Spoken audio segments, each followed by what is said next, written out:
Está no ar mais um Dr. Cash, o nosso encontro quase que diário aqui no meu canal do YouTube, sempre com muita informação de qualidade, um grande time de profissionais para trazer com credibilidade informação para a sua noite. E eu tenho o privilégio em receber aqui o Dr. Rodrigo de Jesus, uma referência em psiquiatria no nosso estado, ele que vem se destacando aí com vários conteúdos importantes, né, com muitos atendimentos colecionados, fazendo história aqui no Mato Grosso e sempre trazendo muitas especializações e novidades para cá. Doutor, muito bem-vindo. Um privilégio recebê-lo aqui. Obrigado, Paulo. Um prazer falar com você e levar um pouquinho de informação para as pessoas sobre a saúde mental, sobre a psiquiatria. Vamos falar hoje sobre toque, né? Eu acho que é um transtorno, posso dizer assim, transtorno obsessivo compulsivo, né? Exato. Que acomete boa parte da população. Acho que muita gente aqui hoje vai se identificar com o tema, né? E antes da gente adentrar ao assunto, eu gostaria que o doutor explicasse rapidamente o que vem a ser o toque e por que ele é tão mal compreendido pela sociedade. Então, o TOC, como o próprio nome diz, né, transtorno obsessivo compulsivo. Então, são pessoas que têm pensamentos que recorrem, né, vários pensamentos recorrendo ao longo do dia e sempre o mesmo pensamento.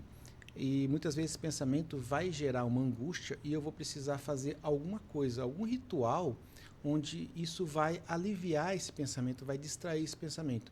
Então são pessoas às vezes que têm pensamentos onde eles acreditam que tem alguma contaminação, pessoas que precisam checar toda hora, por exemplo, se fechou a porta, pensamentos às vezes catastróficos que recorrem, pensamentos às vezes religiosos, pensamentos de pecado, que vêm na cabeça da pessoa e ela não tem controle sobre isso, são pensamentos intrusivos. E aí, muitas vezes, a pessoa, para aliviar essa tensão, para aliviar esse pensamento, ela faz algum outro ritual tentando dissuadir esse pensamento. Por exemplo, eu vou checar, então, a porta, eu vou coçar a minha orelha aqui, que isso aqui vai fazer com que eu pare de pensar nisso. Né? Eu preciso bater 3 vezes na madeira, porque eu pensei isso.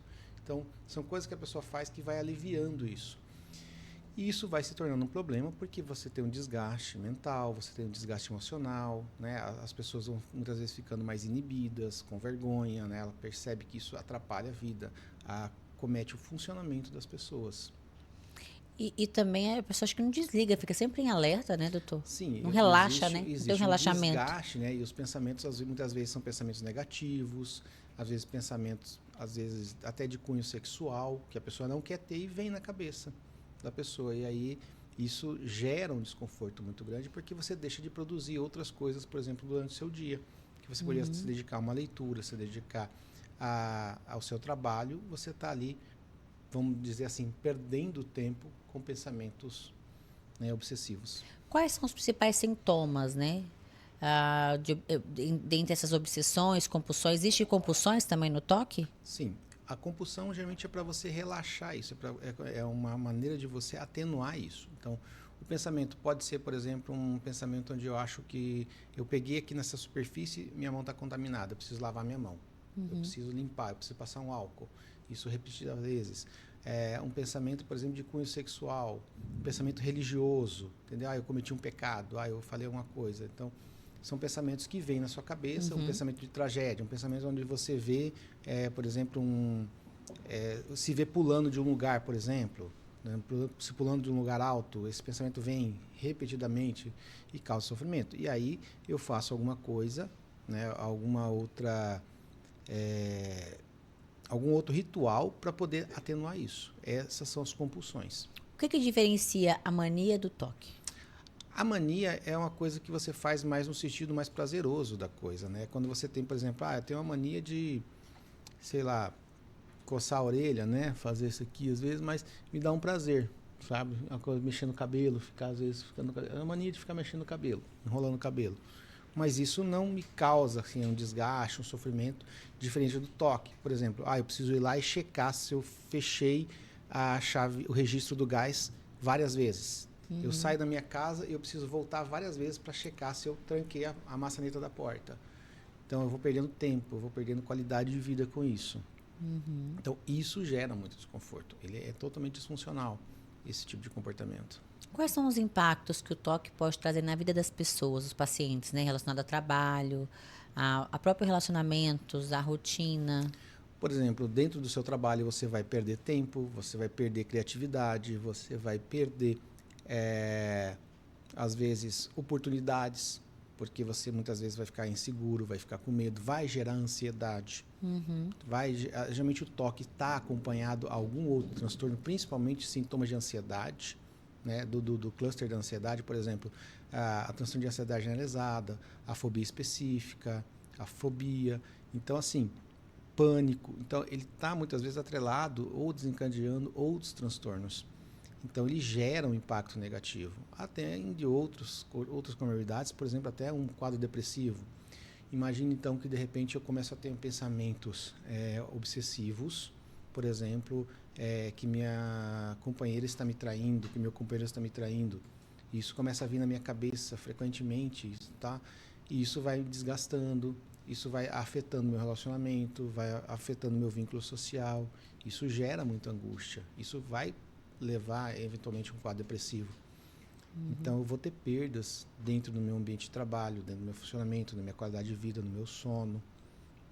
O que a ciência já sabe, doutor, sobre as causas do toque? Existe algum fator genético, biológico ou até mesmo neuroquímico que possa levar ao toque? São um conjunto, né, de situações, nunca isoladamente, né, mas você tem fatores genéticos, neurobiológicos também associados a isso. Tem influências ambientais ou traumas? Pode causar Alguns também? traumas vão estar associados também, né? Percebe-se muito que a incidência é maior em criança, geralmente no masculino por volta dos 10 anos e o feminino por volta dos 19 anos, né?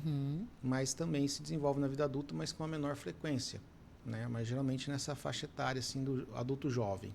Mas pode surgir em qualquer fase da vida ou não é comum surgir na Não é fase tão mais comum, madura? mas pode acontecer. Sim. Existe algum grupo de risco mais propenso a desenvolver o transtorno obsessivo? Eu falo assim, algum paciente que já tem, por exemplo, uma depressão, que já tem uma síndrome do pânico, que já tem outro tipo de transtorno, ele é mais propício a ter o toque? Esses pacientes eles vão ter essa vulnerabilidade. Então, muitas vezes os transtornos se misturam. Então, você pode ter um paciente que já está fragilizado por um quadro depressivo. Você tem, muitas vezes, quadros depressivos que vão levar a um pensamento mais negativo, a um pensamento mais obsessivo. Mas não necessariamente você vai ter o toque. Exatamente. Ele é uma depressão com sintomas obsessivos, mas não é caracterizado exatamente o toque. Entendeu? Diagnósticos, né? Como que o toque é diagnosticado, doutor? Clinicamente. Passa pelo médico, o médico vai fazer as perguntas, vai avaliar essas perguntas. Então, dentro do que você tem, as características que você vai acompanhar dentro do DSM-5, né, que é o Manual Estatístico de Psiquiatria da Sociedade Americana, ou, por exemplo, a Classificação Internacional de Doenças, a CID-10, hoje atualizada para a CID-11. Então, você tem ali características que fazem com que a pessoa se enquadre dentro daquele transtorno. Então, o profissional não é simplesmente você fazer um checklist. O profissional vai avaliar esse paciente dentro de um contexto histórico, dentro do contexto onde esse paciente vive, as situações, as adversidades, para então, com a expertise que ele tem, conseguir te dar um diagnóstico. Então, nem sempre você vai ter um diagnóstico no primeiro momento, nem sempre esse diagnóstico vai ser fácil de ser dado, entendeu? Houve uma mudança no DSM-5, porque antigamente o toque era classificado mais dentro dos sintomas ansiosos, né? Hoje você tem um capítulo dos transtornos obsessivos compulsivos e relacionados, então já tem uma classificação única, né, própria dele. Então foi essa uma das mudanças que tivemos no DSM-5. Qual que é a importância de buscar ajuda profissional, né? E os desafios, né, no diagnóstico? O toque ele pode acabar acarretando num outro tipo de transtorno, caso não tratado corretamente, doutor? Ele vai impactar muito na qualidade de vida da pessoa. Vai gerar, eventualmente, sintomas de ansiedade, pânico, você entendeu? Fobias, eventualmente um quadro depressivo também. Mas, por si só, o toque, não gerando outros, já é algo muito impactante na qualidade de vida. Ele é algo que leva ao sofrimento, que leva à perda da produtividade. E quando você fala em perda de produtividade, você também fala em perda de qualidade de vida. Alteração de sono, alteração de apetite, entendeu? Alteração do seu bem-estar.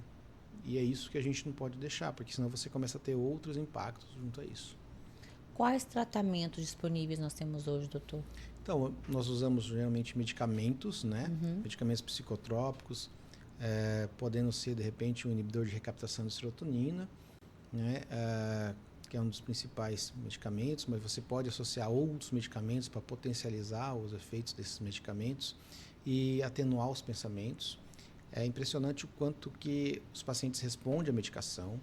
A gente não pode esquecer que você tem terapia também, a terapia, né, psicológica, a terapia cognitivo-comportamental, ela auxilia muito no processo de melhoria dos pensamentos, porque é como se a pessoa estivesse ali fazendo um treinamento de habilidades e ela começa a treinar esse pensamento, ela começa a fazer ali, muitas vezes, um reforço positivo desses pensamentos, e aí esse pensamento começa, então, a não ter essa intrusão, você começa a controlar mais os pensamentos, você consegue ter uma resposta muito boa quando você associa medicamento com terapia. Perfeito. Eu vou chamar um rápido bloco comercial. A gente vai voltar. Perfeito. Com mitos e verdades sobre o toque e com a sua mensagem, tá bom? Perfeito. Vou para um rápido bloco, já voltamos. Na Vitaforma, nosso propósito vai além da suplementação. Acreditamos que investir em saúde é construir um futuro de qualidade, energia e vitalidade. Com nossa linha de suplementos de alta qualidade, como a creatina, a VitaCarb, Vital Q12, a melatonina, o ômega 3 e a creatina em goma, oferecemos soluções práticas e eficazes para quem busca viver mais e melhor. Escolher Vitaforma é priorizar sua saúde e a sua longevidade. Somos mais que uma marca de suplementos, somos um parceiro na sua jornada de bem-estar e evolução. Vive intensamente. Invista em você.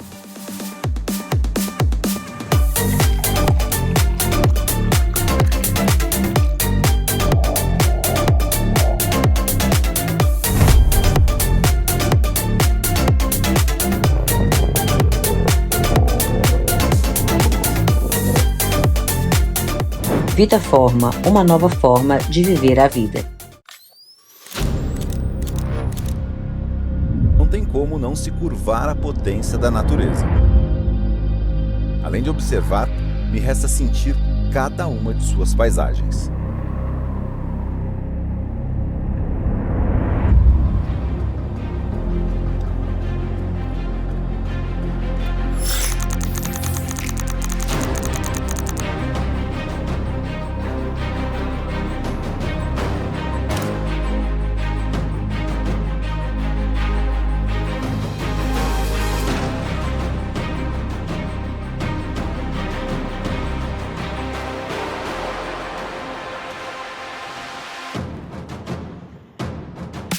Não é só bonito, é muito forte. É como dirigir o Haval H6 GT sentindo toda a potência dos 393 cavalos, combinado com os 2 motores elétricos e um motor a combustão. É poder desbravar esse cerrado com uma energia limpa. Essas construções milenares são 3 formações geológicas com milhares de anos, uma sendo construída em cima da outra, formando um cenário único. Se fosse um carro, ele uniria o esportivo ao SUV. Vocês sabem do que eu estou falando, né? Para aproveitar o melhor de tudo, basta unir o futuro com a simplicidade. Não tem como sair indiferente de um lugar como esse. Estar aqui é ganhar força para seguir adiante. Diferente. E com certeza, totalmente renovado. O único lugar que não dá para desacelerar é dentro do Haval H6 GT.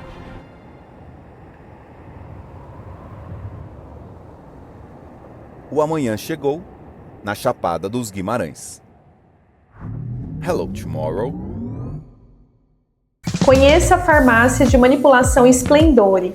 Oferecemos um ambiente aconchegante, um laboratório completo para manipular as suas fórmulas e uma linha própria e exclusiva da La Splendore, com produtos de skincare e suplementação. Na Splendore, você pode também agendar uma consulta farmacêutica para obter orientações personalizadas. Visite nossas unidades em Rondonópolis e Primavera do Leste. Splendore Farmácias de Manipulação. Há 11 anos, suplementando saúde.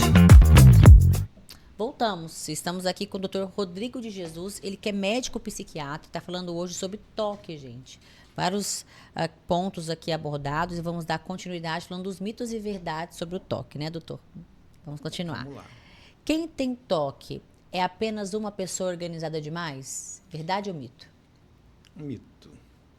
Que não necessariamente você vai ter toque e você vai ser organizado.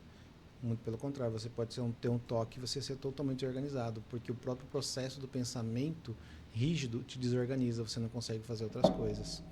Entendeu? O toque pode piorar com o tempo se não for tratado? Verdade ou mito? Verdade, pode piorar se você não tratar. A ansiedade é sempre um gatilho para o toque? A ansiedade pode ocasionar também uma piora no toque. Olha aí. Vamos agora dar dicas para pacientes e familiares, né, que convivem com pessoas com toque. Como lidar com o toque no dia a dia? Quais estratégias o doutor daria para reduzir os impactos na rotina, doutor? Bom, sempre ter o diálogo, né? Sempre observar o quanto essa pessoa está ali mudando o seu comportamento, o quanto que essa pessoa está sofrendo com aquilo, né? Como que você pode conversar, fazer essa pessoa verbalizar aquele sofrimento, porque uma pessoa que está tendo esse pensamento, ela está sofrendo com aquilo. E o quanto isso está mudando a rotina, o quanto isso está mudando a essência daquela pessoa que você conhece, entendeu? O quanto isso está prejudicando essa pessoa. Então, inicialmente o diálogo, oferecer ajuda, né? Tentar atenuar esse comportamento, tentar auxiliar realmente a pessoa a buscar uma ajuda profissional, a buscar uma terapia, para que você possa realmente solucionar o problema. Como que os familiares e amigos podem ajudar sem reforçar os sintomas? Como eu disse, é você ter empatia, é você não julgar, é você não fazer críticas, né, bullying com o fato da pessoa estar ali, de repente, lavando a mão várias vezes. Entender que é algo que ele não controla, né, doutor? Exato. Mas ser solidário.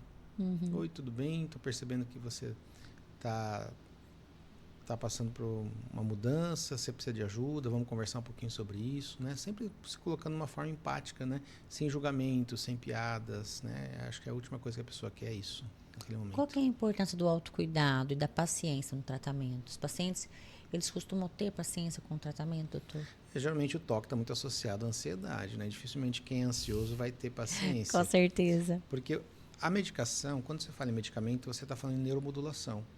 E as coisas, às vezes, demoram um tempo. Às vezes, o paciente vai responder com a dose mais alta do medicamento. Então, você precisa ir fazendo os ajustes gradativamente. Então, você não vai chegar hoje, tomar um remédio e amanhã você vai estar bem. Então, você vai tomar um remédio. Pode ser que esse remédio não tenha um efeito tão favorável quanto era para se esperar.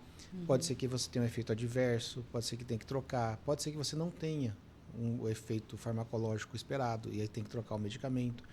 Então, é preciso ter paciência, mas, acima de tudo, ter muita conexão com o seu médico. Sempre conversando, falando o que você está sentindo, aquilo que está melhorando, observar os sintomas. Eu percebi que a frequência desse pensamento está diminuindo. Percebo que a frequência desse comportamento compulsivo está diminuindo. Olha, eu já não faço mais esse pensamento, eu já não tenho mais essa compulsão, eu não tenho mais esse pensamento. Tudo isso vai ajudar ao longo do tratamento, o médico a perceber a melhora do paciente e aí direcionar, olha, eu vou ajustar esse medicamento. Não, o ajuste agora não vai ser favorável, mas eu vou acrescentar um outro medicamento, vai potencializar este medicamento e a gente vai ter uma resposta melhor. Então, essa conectividade com o seu médico é extremamente importante. Perfeito, doutor. Existem níveis do toque, doutor? A doença, ela tem níveis, ela tem graus? Como que funciona? Não, você pode ter o paciente que tenha o mais comum, né, que é o transtorno obsessivo compulsivo, que você tenha as obsessões junto com as compulsões. Você pode ter as pessoas que têm apenas as obsessões e as pessoas que têm apenas as compulsões, né? O mais comum, 90%, vai ser as pessoas que têm compulsão com obsessão. Em casos mais graves, o que pode vir a acontecer? Em casos mais graves, é a perda do funcionamento, é você deixar de trabalhar, é você entrar num quadro de fobia, você começar a ter problemas nos seus relacionamentos, né? Rompimento de vínculos, tudo isso são gravidades. A pessoa não conseguir trabalhar, não conseguir mais desenvolver, devido aos pensamentos que vêm na sua cabeça, que te atormentam. Esses pacientes que têm toque, doutor, a gente tem inclusive artistas que já declararam. Tem o Roberto Carlos, mas é um, né? Sim. Que é declarado que tem toque. A gente sabe que é uma doença que não tem cura, mas tem tratamento, tem Sim. controle, né? É importante esses pacientes que têm o toque, mesmo que controlada, façam um acompanhamento constante para que o transtorno não volte, doutor?